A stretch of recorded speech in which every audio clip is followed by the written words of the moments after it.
आदिवासी एकता परिषद द्वारा आयोजित 32वां आदिवासी एकता सांस्कृतिक महासम्मेलन में यहाँ उपस्थित सभी वडीलगण, युवा साथी, माताएं, बहनें, सभी को मेरा उल गुलान, जय जोहार, आपकी जय, स्वकथा पितरों की जय, प्रकृति की जय और जय भील प्रदेश।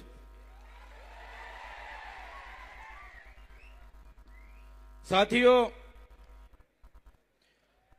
माना जाता है कि करीबन 60 लाख साल पहले मानव सभ्यता का अस्तित्व इस पृथ्वी पर हुआ। 50,000 साल पहले मानव का शारीरिक और मानसिक तौर पे विकास हुआ। करीबन 10,000 वर्ष पहले इस पृथ्वी पर कृषि का शुरुआत हुई। जब से कृषि की शुरुआत हुई तब से नई नई राजनीतिक गतिविधियां की भी शुरुआत हुई। आदिवासी समाज की जीवन खूब सरल और संवेदनशील था। साथ ही प्रकृति पूंजक और प्रकृति मूल्यों पे चलने वाला था। सहकारिता पर टिका हुआ था। खुद आदिवासी समाज स्वायत्त था, स्वतंत्रता और स्वावलंबन था। जैसे जैसे समय बढ़ता गया, जैसे बाहर के लोगों ने यहाँ आना शुरू कर दिया, जैसे बाहर से आर्य आए, शक आए, होण आए, और यहाँ जो आदिवासी बसा हुआ था, मूल मालिक था, यहाँ की संपत्ति पर कब्जा जमाने के हेतु उन्होंने यहाँ जो सरदार थे, हमारे छोटे मोटे कस्बे कबीला के सरदार थे, राजा थे, रजवाड़े थे, उन आदिवासी राजाओं के साथ संघर्ष हुआ। संघर्ष में कई सारे हमारे कस्बा कबीले के सरदार, कई सारे राजा उस संघर्ष के दौरान हार गए। कहीं ना कहीं बाहर के लोगों ने यहाँ पे आधिपत्य जमाया।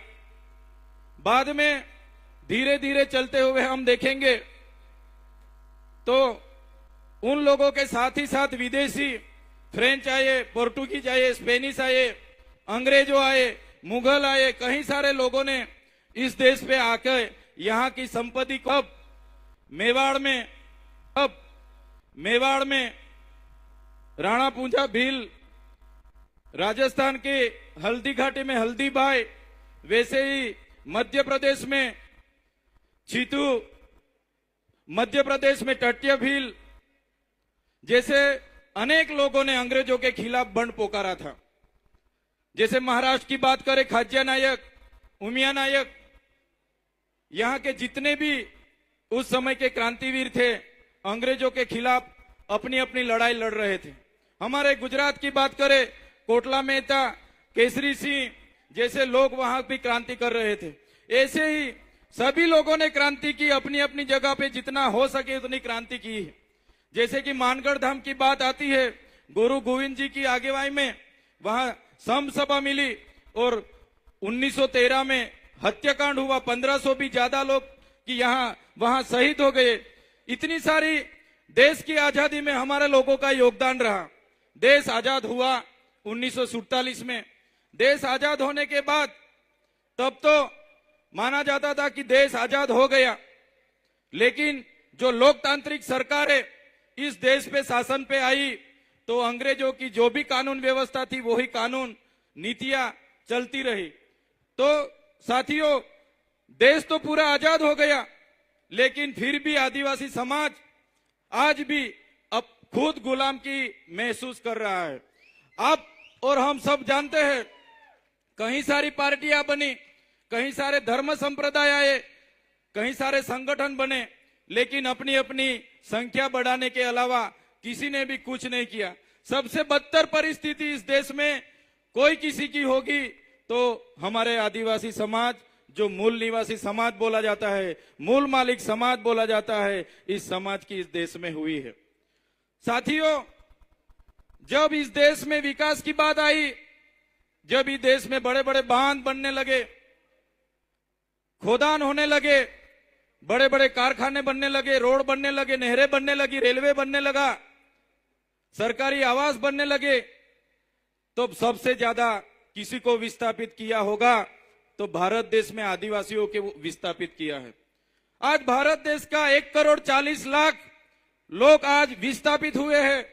खुद प्रकृति के साथ जीते थे, अपनी संस्कृति थी, अपनी समाज के साथ रहते थे, फिर भी आज 1,40,00,000 लोग अपने समाज से छिन्न भिन्न हो गए हैं। आज मूल मालिक की परिस्थिति कैसी हो गई है? आज मूल मालिक को मजदूर बना दिया गया है। आज भारत देश की बात करें, 80% आदिवासी आज भी गरीबी रेखा के नीचे जी रहे हैं। 80% लोग आज भी गरीबी रेखा के नीचे जो जी रहे हैं वो आदिवासी है। साथियों, पूरे देश में आज खनिज संपदा की बात करी जाए तो सबसे ज्यादा खनिज संपदा जो आदिवासी एरिया में है, 80% खनिज संपदा अपने यहां होते हुए भी आज आदिवासी को मजदूर बना के इन सरकारों ने रखी है। तो साथियों, आदिवासी एकता परिषद यही सिखाता है कि आदिवासी कौन था, कहां से आदिवासी आए, क्या हुआ। तो आदिवासियों का इतिहास बहुत पुराना है। आदि अनादि काल से यहां रहने वाला हमारा आदिवासी है। इतने सारे देश की आजादी स्वतंत्रता संग्राम में हमारा योगदान रहा, देश के विकास में हमारा योगदान रहा। जहां भी जरूरत पड़ी हमारे लोगों ने अपनी जमीन दे दी। आज आदिवासी 50% आदिवासी के पास अपनी खुद की जमीन नहीं है। आज देश में 8% आदिवासी बस रहा है, लेकिन आज देश में 1% भी जमीन आदिवासी के पास नहीं है। साथियों, ये मूल मालिक की हमारे देश में ये हालत इन सरकारों ने बनाई है। तो साथियों, यही बात हम करते हैं और आज भी यही बात इस मंच से करेंगे कि जिस तरह देश में हमारी परिस्थिति हो गई है, कितनी भी सरकारें आएगी, हम भी आएंगे, जीतेंगे, एमपी बनेंगे, एमएलए बनेंगे, मंत्री बनेंगे, जितनी भी पार्टियां आएंगी, जो गैर आदिवासी की पार्टी होगी वो रिमोट उनके पास रखेगी। हम मंत्री तंत्री या कुछ भी हो जाएंगे, लेकिन आदिवासी की बात रखने के लिए कोई हमारे सामने नहीं आने वाले।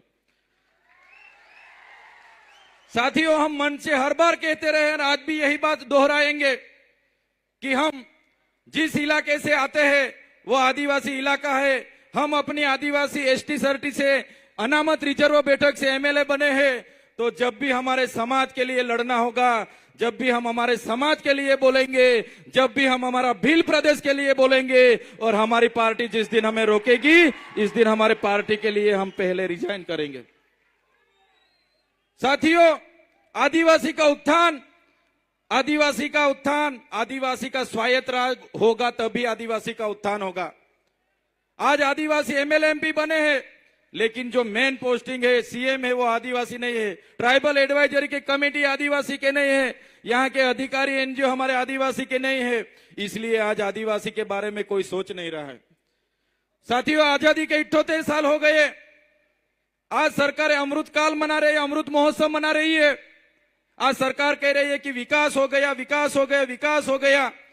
ऊंची ऊंची प्रतिमा बना देने से, बड़े बड़े बिल्डिंग बना देने से, बड़े बड़े बांध बना देने से, अच्छे अच्छे रोड बना देने से आदिवासियों का विकास नहीं होगा। आदिवासियों का विकास तब होगा जब आदिवासियों का स्वशासन आएगा। बाद भी आज हम लोग हमारे एरिया में टीचर के लिए आंदोलन कर रहे हैं, सड़क के लिए आंदोलन कर रहे हैं, डॉक्टर के लिए आंदोलन कर रहे हैं, रोड रास्ते के लिए आंदोलन कर रहे हैं, पीने का पानी के लिए आंदोलन कर रहे हैं।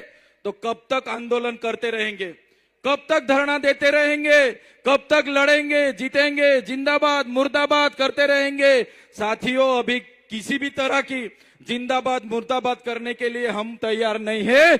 अगर सरकार हमारा विकास करना नहीं चाहती, आने वाले दिनों में हम भील प्रदेश बना के रहेंगे, जो हमारा भील प्रदेश था, जो हमारा भील प्रदेश था। आजादी के बाद उस भील प्रदेश को महाराष्ट्र, मध्य प्रदेश, राजस्थान और गुजरात में बांट दिया है। आज भी हम लोग बॉर्डर लेस होके हमारा रोटी बेटी का व्यवहार आज भी चल रहा है। हमारी पूजा विधि, जन्म विधि, मरण विधि आज भी सेम है। आज भी हम लोग, हमारी बोली भाषा, हमारा पहरवेश, हमारा नाच गान आज भी हम चारों राज्यों में है। साथियों, ऐसे लड़ने का अभी टाइम नहीं है। सरकार को हम बोलना चाहते हैं, सरकार ऐसे ही करेगी। विकास के नाम पे हमको छिन्न भिन्न कर रही है, हमको बांट रही है, धर्म संप्रदाय के नाम पर बांट रही है।